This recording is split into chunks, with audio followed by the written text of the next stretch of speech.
Welcome, friends, to LBW Educate You podcast. My name is Tamara with Love in a Big World, and my guest today is Tessa Stuckey. And we are going to be talking about technology and mental health. Welcome, Tessa. Hi, Thank you thank you for for being. having me. Yes. So before we dig in, will you please give everybody a bit of background about who you are and what you're doing? Sure. So I'm a licensed professional counselor. I'm a mom of 4 young boys. And basically, I got really scared when I started as a therapist, and I would sit down with a bunch of teenagers and they would tell me, typical life stressors that were bothering them that I was totally well equipped and ready to help them through. But their coping skill, their number one coping skill, was to think about suicide or self harm. And I'm talking as young as 11 years old. Um, and it just scared me as a mom. As a therapist, I was prepared to handle that. As a mom, I was not prepared for how many of my clients were experiencing that.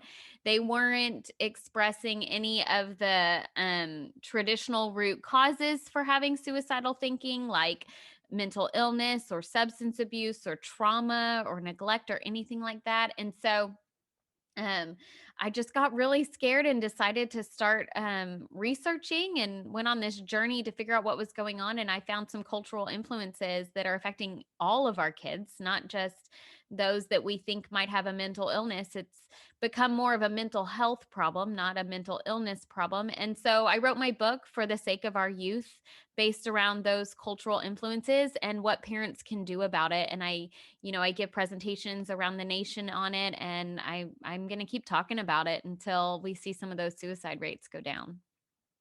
So, Tessa, what are those cultural influencers that you're finding So that are I found suicide rate?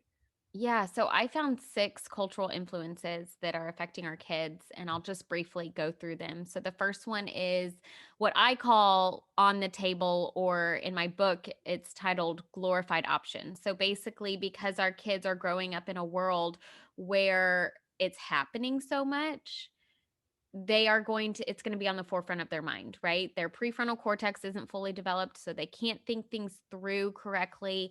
And if they find out that other kids are thinking about it and doing it, and it's an option for others, it therefore becomes an option for themselves. And then it becomes romanticized and glorified. It has become something that they have desired in a way, and which that's very disturbing, just that in and of itself. The second one in my book, which I believe is the main one, is immediate gratification. Our kids are growing up in a world where everything is instant, and they're used to that. There are kids who have had an instant fix to their problems since they were toddlers and babies, right? The minute we give our kids our phone to play a game so they stop fussing at the dinner table is, the very beginning of teaching our kids, like, no, let me just fix this with a quick little technology. And unfortunately, that's creating a habit that is really unhealthy. We're not allowing our kids to build resiliency through that. And when they hit their teenage years and they experience some pretty big emotions for the first time, they just want a quick fix. And with suicide being on the table or self harm being on the table, that to them is a quick fix. So I would say instant gratification due to technology is our biggest problem. And then we move on to the second biggest problem, which is the lack of connections. So our kids are, what I say is technology is tricking all of us. It's making us think that we are actually connecting with people, which we are connecting to a certain degree, but not to the deep level that we need to feel support, to feel that sense of community, to feel truly loved, and to feel important. And so, what's happening through gaming, through social media, through the internet, through this horrible pandemic causing us all to just do it through technology, is we're getting halfway connected, but not fully connected. And that's creating a sense of loneliness for a lot of kids and teenagers today. So this was happening before the pandemic. I've been doing my research for about 6 years now. So it has nothing to do with the pandemic. I think the pandemic is making it a little bit harder.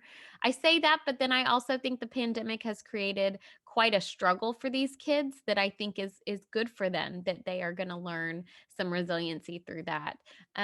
So loss of connection is the third contributing factor. The fourth is if people aren't feeling loved and they're feeling lonely, then they're going to go out and seek attention. And unfortunately, they're seeking attention in very unhealthy ways, suicidal ideation and self harm being main ones.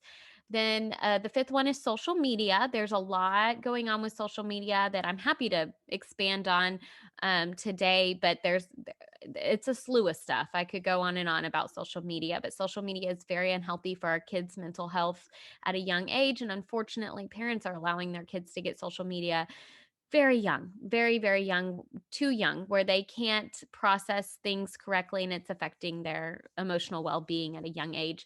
And then the last one, the final one is pressure. We live and I think adults can relate to this too. We are growing up. We are living in a world where everything is go, go, go. And there's just not enough hours in the day. And I think that a lot of us are depriving ourselves of healthy sleep and healthy habits in order to be the best versions of ourselves and to function properly. And unfortunately, a lot of kids and teenagers are getting that as well. Wow. So I have so many thoughts based on That was that. a lot, I know. It's good. It's really helpful. So let's start with the glorified options Sure. piece because that I have three kids. They Mhm. are now 23, almost 18, and 15. Okay. My daughter is the almost 18-year-old. Her birthday is this coming Saturday. And a few years back, 13 Reasons Why Yes. was released on Netflix. Yes.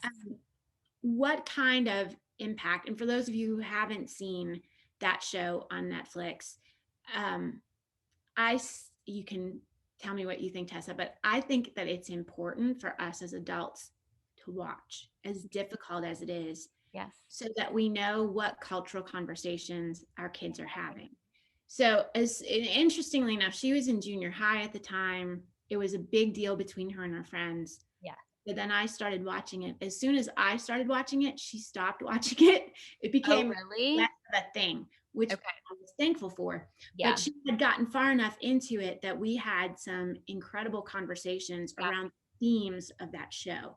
Yeah. So whether it's that show or others, is that what you're talking about when you mention glorified options? Yeah, I think so when I had clients coming in telling me they were thinking about suicide and I would ask them what's going on in your world or what's led you to think this way, they didn't really have good answers. They or any answer at all. They would say things like, "Well, my mom got mad at me because I didn't empty the dishwasher," or "A friend of mine attempted it and I mean, it seems like a good idea."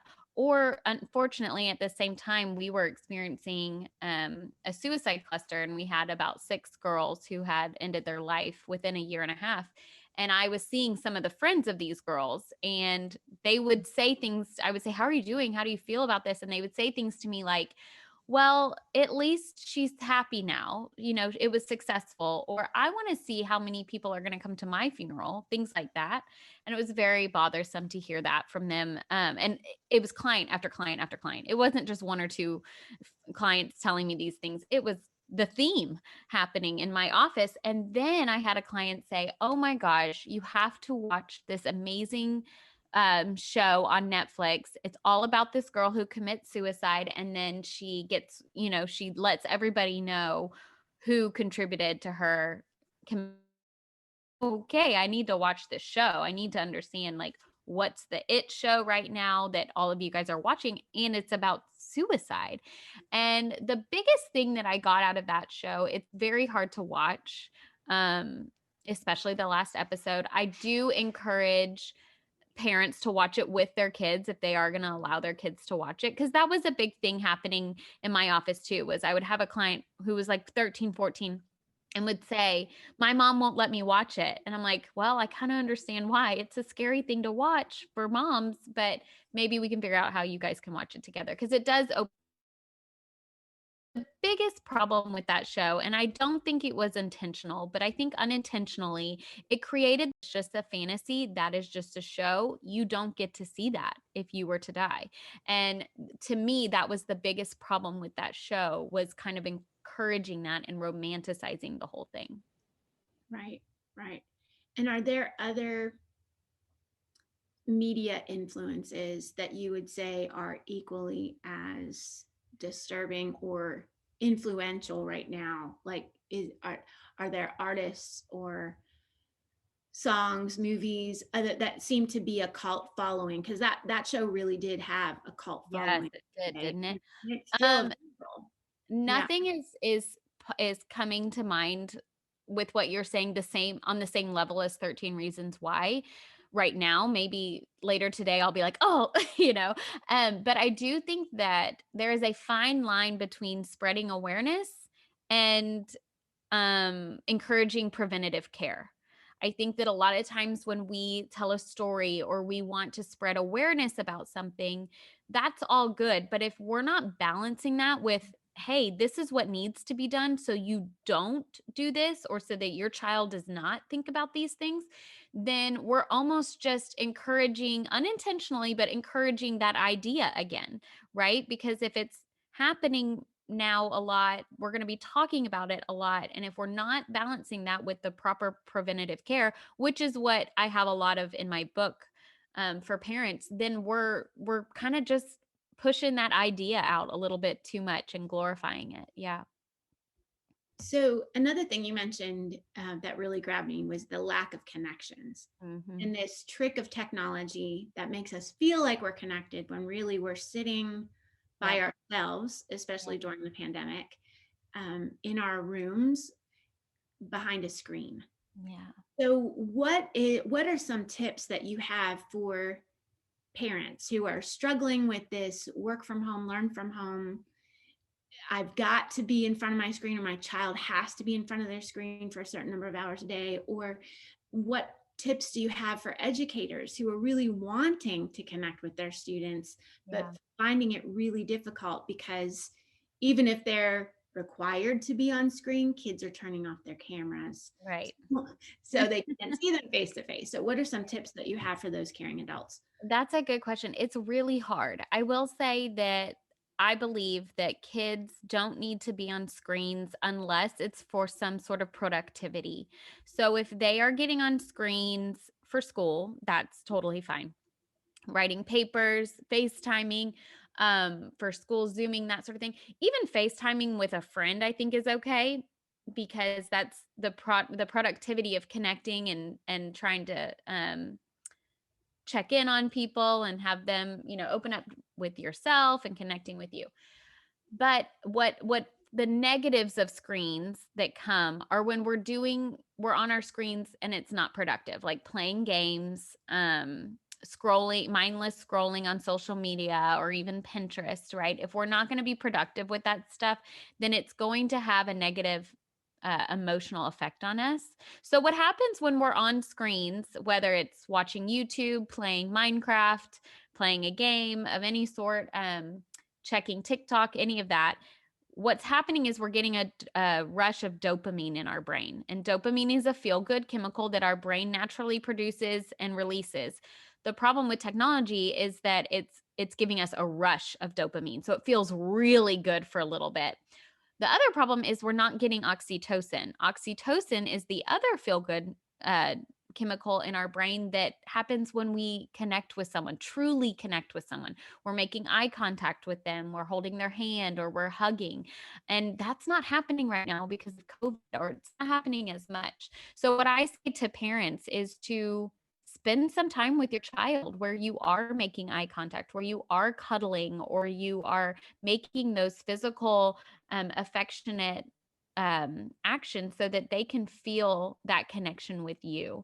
It's hard, I know, and everyone is different through this pandemic, with what they're comfortable with, what they're not. But if you can connect with another family or a couple of your kids' friends that you do feel comfortable to come over, or for your kids to go over there, to really encourage that over being on the screen and allowing them to have some of that time with others, Um, for teachers, my biggest thing for teachers is, you know, to remind yourself that this is just temporary and to keep powering through. Because if the student isn't wanting to connect with you by turning their cameras off, or you could reach out to the parents and have the parents kind of encourage the student to make more of an effort. But I think teachers have it really, really hard right now. And I mean, my hands go up to teachers because I do believe that they are trying everything that they can. And at some point we all have to kind of accept that this is our current situation,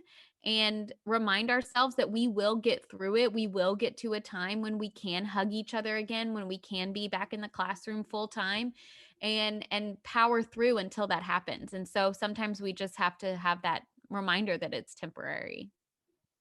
Now, you mentioned earlier that you think that as difficult as this pandemic has been for all of us, particularly our children and teenagers, that you feel it is building resilience in them. Can you unpack that a little bit? Sure. So my biggest thing whenever I was researching was that, these kids are growing up in a world where resiliency is not even an option. They don't even have as much opportunity to build strength to get through something. A lot of times parents are fixing all of their kids' problems and not letting their kids struggle in any way. And I do believe that in this pandemic, parents have no way of fixing some of this stuff for their kids. And so it's almost like the parents are being forced to sit in their own discomfort of their child struggling. And what is happening when our children struggle is that they are building strength, they are building trust in themselves and confidence in themselves, no matter how old they are. Um, for parents to sit back and say, you've got this, you can figure this out, this is hard, but you will get through it. That is telling their kids, I trust you, I think you are strong enough to do this. Every time a parent fixes their kid's problems or a situation, what they're really signaling to their kid is, you don't have this, you are too weak, I don't trust that you're smart enough to get through this. And so what we need to learn as parents is to sit back a little bit and trust that our kids can get through some hard times. And I think that COVID-19 has forced a lot of us to struggle in ways that we didn't know we needed, so that we could build that resilience. And this goes for adults as well.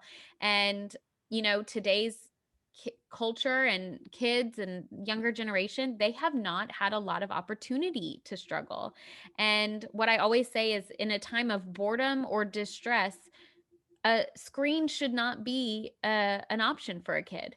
We need to push them to be bored and to struggle through it, right? And same with teenagers. And so I think this pandemic has really, I mean, I know I get bored sometimes, and I never thought I'd say that, being a mom of 4, that I would ever get bored. But through this pandemic, it has happened. And I think it's been a really good thing for a lot of us. Mm-hmm. I love what you're saying, and I have so many thoughts going through my head. It reminds me of that term helicopter parents that we hear so often, and that helicopter parents are right there hovering over the situation and trying to swoop in and fix it. Have you heard of lawnmower parents? No, I have not heard of So lawnmower parents. that's the new one. Oh, Lawnmower parents, they don't even hover. They just clear clear the obstacles out before it's even a problem. So they make it as smooth as possible for their kids, from the get-go, so that they don't even have to hover as much, but that they know that their kids are going to have a smooth ride. and you're right. That doesn't help, because Right. resilience, that strength that you're talking about, is the ability to bounce back despite adversity. And we cannot develop that if everything is smooth sailing. Right. I am a big fan of Brene Brown's work, and she talks Oh, me about, too. yeah, she talks about in The Gift of Imperfection, the danger of helicopter parents or lawnmower parents. Yeah. And the whole idea of, like, give every child an award for participating on Right. the soccer team. I'm not that parent. I'm not Right. that educator, right? I'm like, no, Right. they need to work for it. They need to earn it. The Right. struggle is what gives them pride, and the ability to believe in themselves, like you're talking about. Right. So how much of this is, well, and the other point I was going to connect to this was, many years ago, I heard the term external umbilicus to describe screens. that it's become this external umbilical cord that permanently and attaches kids to their grown-ups. Right. And like, so kids can't even decide what pair of pants they want to buy at the mall because Right. it's like, oh, I got to take a picture and send it to my mom and see what she thinks before I purchase this. I mean, like, and even simpler decisions than that, which when you think about it, it's really sad that kids are feeling in this place of like, I can't even make a decision unless a grown-up gives me permission to do that. Right. So how much of that between screens and lawnmower parenting, and how much influence does social media have on our kids? I know this is a big question, but I'm just thinking about, especially in this pandemic, when they're isolated and their phone is what they've got. Right. How do all these factors play out in the life of our child and the decisions that they are making, or the power that they do feel like they have? Yeah. And the social media one, I mean, I could go on and on about it because I have a love-hate relationship with social media. And that is what I hear from teenagers too. I have a love-hate relationship with this thing. I wish my parents never let me have a smartphone. Like, it takes over my life. I can't stand it. But at the same time, I can't stop looking at it. The biggest problems with social media is screen addiction. This is why I really dislike TikTok, because TikTok is the definition of everything wrong with social media. It's got a quick fix. It changes. It doesn't, it keeps your attention by changing the video every minute. People are using it as a distraction rather than actually coping with whatever problem they might be going through. They end up staying on it for 3, 4, 5, 6 hours a day. They are losing sleep because of it. And I mean, those are the biggest problems with social media is screen addiction. Cyberbullying is really horrible because there's a lot of hurt people in this world and they're all behind a screen. And that's where they feel confident to say something hurtful to somebody else. And so I forgot where I was going with that one, but also, and then the unrealistic comparisons, that's a huge one with social media, is seeing all these other people doing these amazing things and you're sitting at home, feeling frumpy and lazy and you've been on your phone for 4 hours and you feel like crap because you're not living this amazing life that this other person is living. And it's so unrealistic. And especially for girls, there's a spike in eating disorders and body dysmorphia due to those unrealistic comparisons, which as girls, they know that there's a filter on that picture. They know that girl went in and edited and made her waist look smaller and her butt look bigger, but in their head at the time, they still cannot compute that enough to say, okay, that's stupid, that's fake. They are still saying, ooh, I want to look like that. And the younger that we give our kids social media or allow them to have social media, they are getting like these little traumas happening in their brain growing up. So this is their crucial developmental ages, and we are hitting them hard with some really unhealthy actions through social media that is doing these little traumas to them, and they have to grow up with that, and that's really, really hard to do. So social media, I'm not against teenagers getting it. I usually say around 16, 15, 16 is an appropriate age for teenagers to start venturing into the world of social media if the parents have done the preventative work prior. And the preventative work is having conversations with their kids. What is social media actually used for? Social media was not intended to create this world of unhealthiness, right? It was really intended to connect people and it's not doing it fully, but it's just unintentionally, I think it's created such an unhealthy environment for our kids. And so if we can, teach our kids internet intelligence, we can teach them about pornography. The average age for a kid to see porn for the first time is 8 years old now. And that's because kids are getting these smartphones or devices and the parents don't know what they're stumbling on. I mean, I don't think an 8-year-old is actively seeking porn. I think it falls into his lap literally, and they get traumatized by that. And then so internet intelligence, teaching them what the phone is for, having parameters and guidelines of like, at 10 p.m. everything shuts down kind of thing. It's really important for parents to do that. And some monitoring, that again, that there's a fine line with monitoring where parents can get very obsessive and a little too much, and it's unhealthy. But I could talk a long time about that too. But so that's the gist of my thoughts on social media. So here's a question that as you're mentioning all this, I'm going, okay, what do we do? Because it's not going anywhere. I mean, Right. it's almost like we've opened Pandora's box. Right. Everybody's got a screen. Right. Kids have social media. So in this Well, world where it's not going away, sure. what are some things that we can do either preventatively or interventively? Yeah. I don't know if that's a word, but Sure. I like that.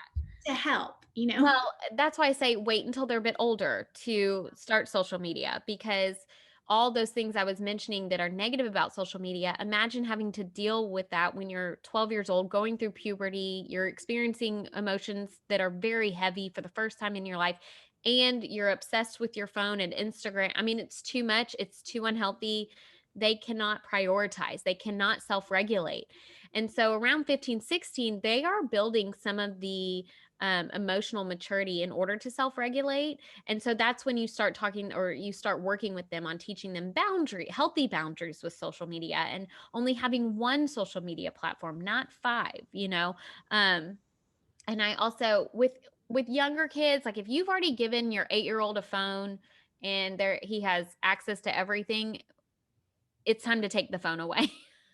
Like Yeah. younger kids, you don't even have to like prep them and be like, listen, let's figure this out, let's compromise. No, younger kids, I say cut it off cold turkey. They can handle it.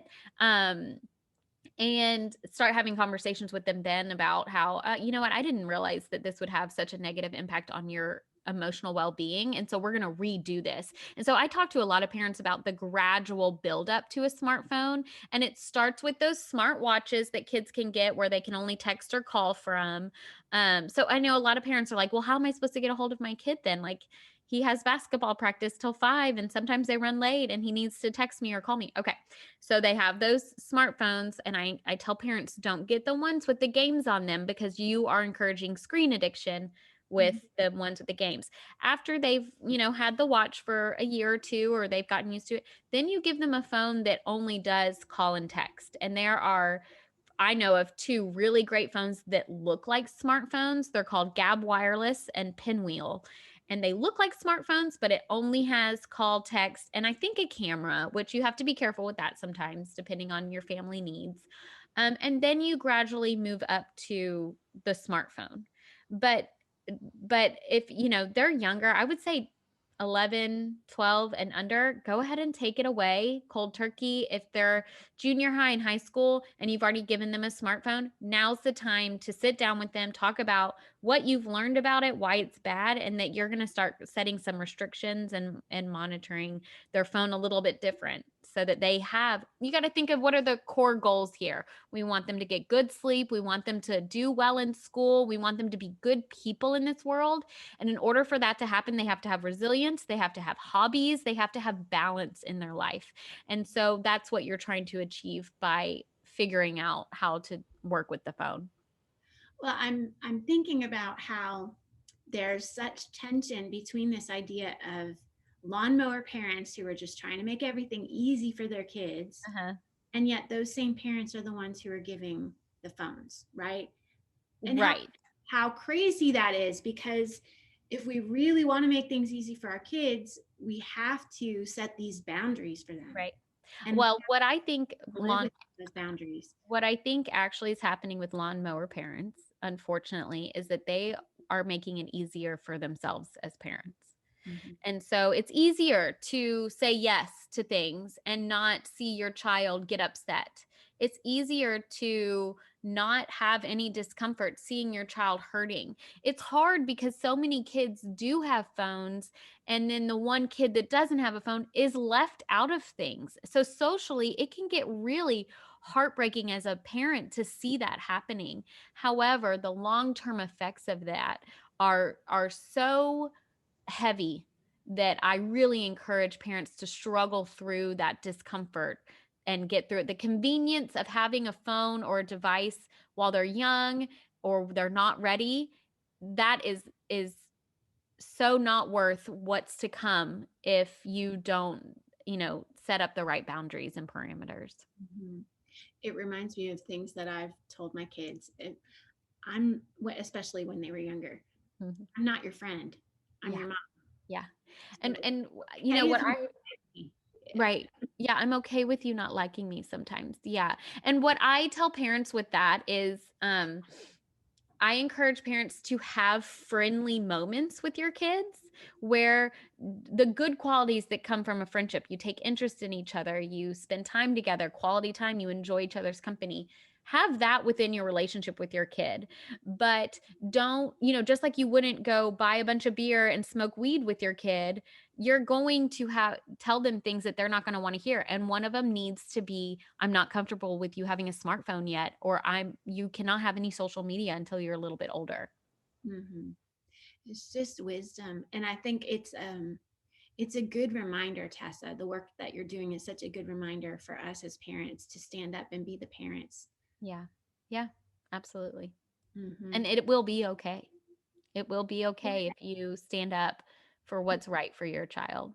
Just like I give the example, I have had quite a few toddlers in this house, and they did not like getting strapped into their car seat sometimes, and they would throw a fit, me strapping them into the car seat. But with hell or high water, I'm putting them in a car seat. I am not going to drive around town without them buckled in. That was Right. not an option. And so I was willing to go, and most parents, you're willing to go through the discomfort of them throwing a tantrum over their safety. So this needs to be added to the list. Absolutely. Yes, because this is about their mental health and And well-being. eventually their safety. Yes, their Yeah. emotional safety. Yep. Yes. Well, thank you so much for the work that you're doing, Yeah, for absolutely. being with us today. What closing thoughts do you have for caring adults, parents, educators? I think that recognizing that times really have changed since you were a kid, and parenting needs to change with today's culture. It needs to evolve. So I encourage you to educate yourself, read all the things that you can read that help promote evolving parenting and being more of an intentional parent today, in today's world. Mhm. Thank you. And I can say, as a parent of kids who are now older, um, I definitely didn't do it all right. But one of the things I'm grateful for is that my kids and I have a strong connection, and they know they can come to mom. Oh yeah. And that's what we're working for. We have to, I think so many times we're into the quick fix like you Uh-huh. talked about, but we Uh-huh. have to keep that long range goal in Yeah. mind, which Yeah. is a lifelong connection that we're Yes. building with our kids. Absolutely, which is so needed, right? Yeah. I just never want to be the mom that says, I wish I knew, or I wish I did it completely differently, or had I known this, I would have never given him a phone. I wish I could take it back. I don't want to be that mom. I hear that almost every single day where a mom says, if only I knew. And so that is kind of why I'm going around sharing this, because I don't think I would know if it wasn't for my job and being kind of forced to recognize what's going on in today's world. And so I'm grateful for my job because it's helping me be a better mom and a better parent. And I just want to share that with anyone who will listen. Well, I appreciate your heart in it because you're communicating with such compassion. It's not like, well, you better do this or else. It's more Yeah. like, hey, we're all in this together. Let's help Yes. one another. We're a community, and times have changed. So, Yeah. we're stronger together, and it's for the sake of the children. So, thank Yeah. you so much for sharing your heart with us today. Absolutely. Thank Your you. wisdom. Yes. And friends, thanks for tuning in to this episode of Love in a Big World Educate You, and we will see you next time.